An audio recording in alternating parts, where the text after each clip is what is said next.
Hello, Wilmywood, and welcome to the Seahawk Scoop. I'm your host, Logan Cobb, and here's what's been trending. Justin Bieber is making headlines and making some serious mistakes. Normally, I couldn't care less about the Biebs, but when these stories relate to his demise, I can't help but take interest. It all started a couple of weeks ago when Bieber was arrested for a DUI and resisting arrest. After the judge failed to bring down the hammer on Bieber, he took his annex to his homeland, where he assaulted a limo driver and then fled the scene. The only positive for Bieber in this situation is that he is receiving a lot of support from people all over the country. The downside to that is that the support is to deport Bieber to Canada for good. A petition reached 120,000 signatures, and now the White House has to address the situation.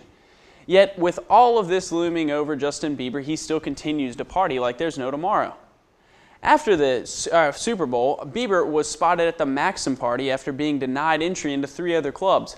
While at the Maxim party, the so-called singer was doing tricks on his skateboard in the middle of the dance floor.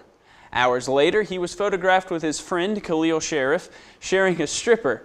Bieber and his friend each had one of her nipples in their mouth. I don't know if his leather kilt was involved. During our snow days, I decided to take some time and drive around campus. I saw the campus covered in ice. I saw my fellow Seahawks ice skating and playing hockey on the outdoor basketball courts.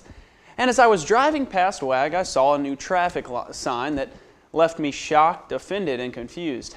It's a slow children sign meant to caution drivers to be aware of pedestrian crossing.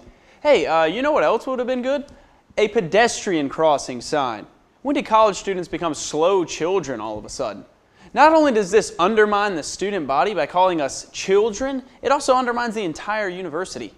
UNCW prides itself on being a respectable institution that prepares its graduates for successful futures. Now they contradict themselves with a sign labeling us children in front of a marquee building on this campus.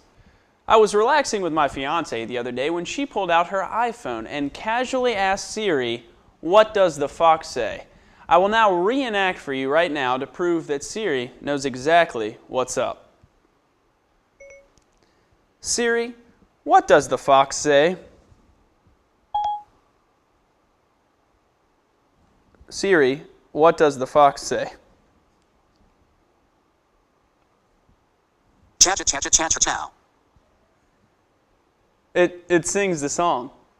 This week we are bringing back a popular segment, Cold Reads. Basically, a member of my writing team has written a silly story that I have never seen.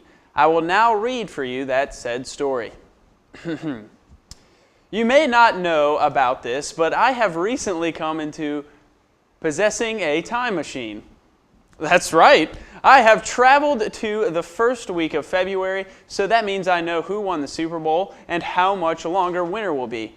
But I know the question on everyone's mind at the time of this taping, and while it may be, unless for me to tell you, the future after the fact, I am going to do it anyway. Aha. So, here's me, Logan Melissa Cobb, declaring 10 inches of snow on Tuesday and Wednesday of last week. I'm not even a meteorology major, but you're welcome. Well, on a more somber note, the acting world lost a fantastic talent to a heroin overdose this past week.